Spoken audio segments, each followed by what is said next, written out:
Greetings, my scattered sisters and brothers in the Lord. Trust you know the Lord is with you wherever you find yourself scattered today, and that you know that His presence with you is more than enough for whatever you might face today. We are continuing on with Jesus. We're in the Gospel of Mark, chapter 9.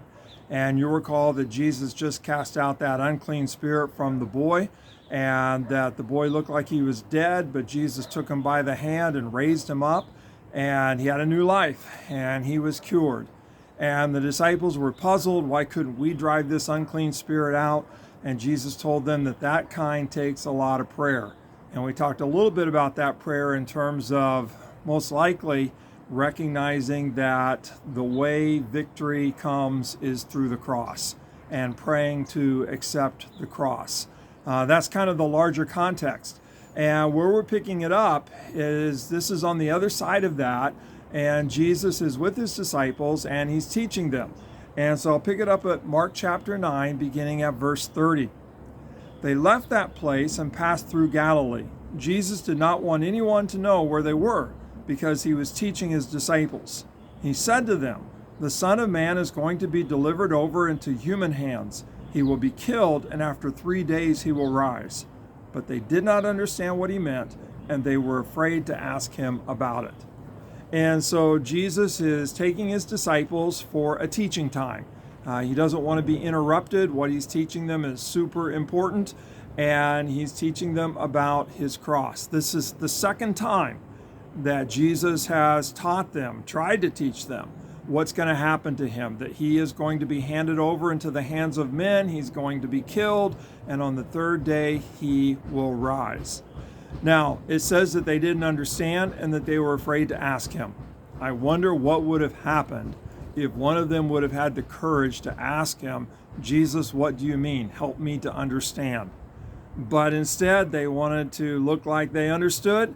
Their mind was someplace else, and they didn't want to appear ignorant, and so they didn't ask a question.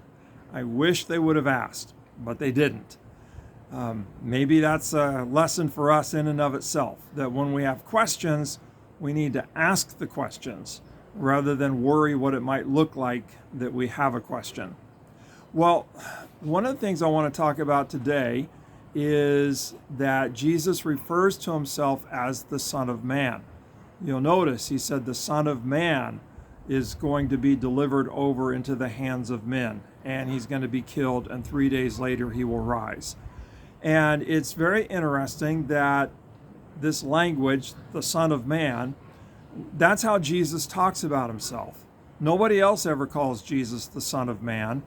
They might call him the Christ, they might call him the Son of David, the Son of the Most High, they might call him Rabbi, but nobody calls Jesus Son of Man except Jesus. He calls himself the Son of Man. And I don't know if the disciples just kind of take this as Jesus is talking about himself in the third person. Maybe this is what confuses them some.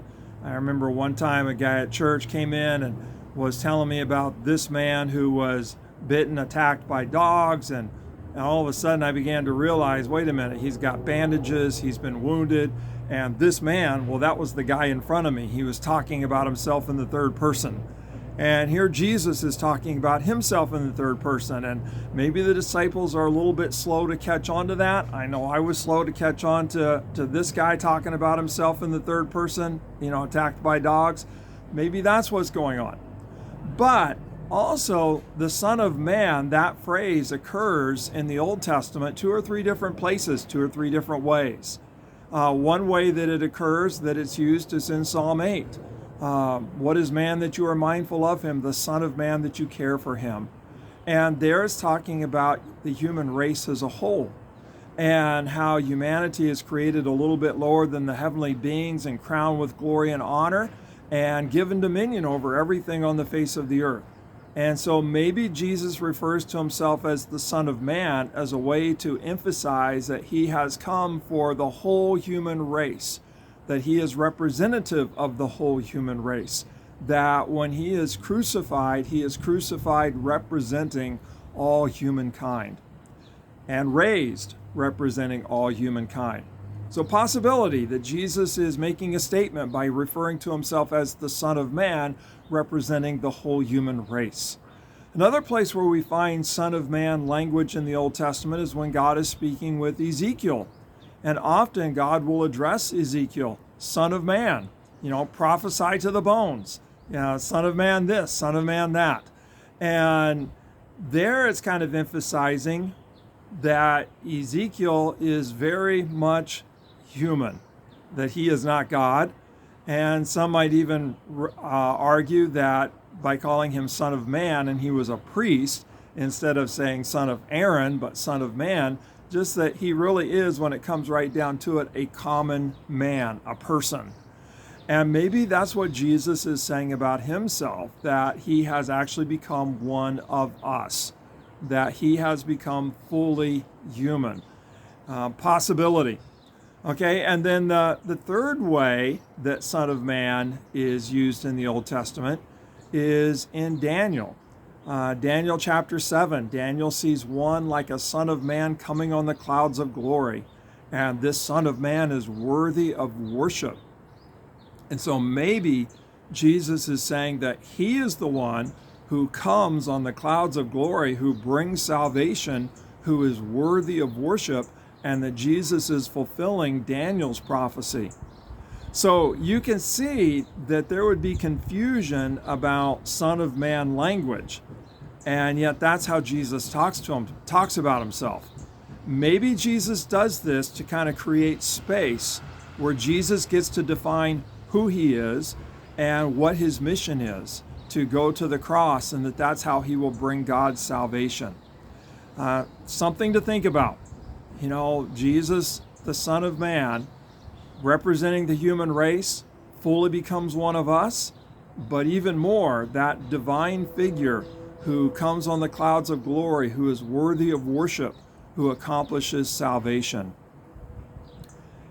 Son of Man is going to be delivered over into the hands of men and is going to be killed, but on the third day he will be raised. Salvation comes through him. Jesus is trying to teach this to his disciples, how important it is for us to learn that salvation actually comes through Jesus, and it comes through Jesus going to the cross. Maybe that's why they were being taught in secret. He was trying to create space to get this through to them, and yet they still don't understand, and they're too embarrassed to ask a question. Well, don't know where you find yourself scattered today, but I would challenge you to think about Jesus as the Son of Man from all those angles, fully representing us, becoming one of us, but even more, the one who is worthy of worship, who brings salvation. God bless. Have a great day, and realize salvation comes through this one who goes to the cross. God bless.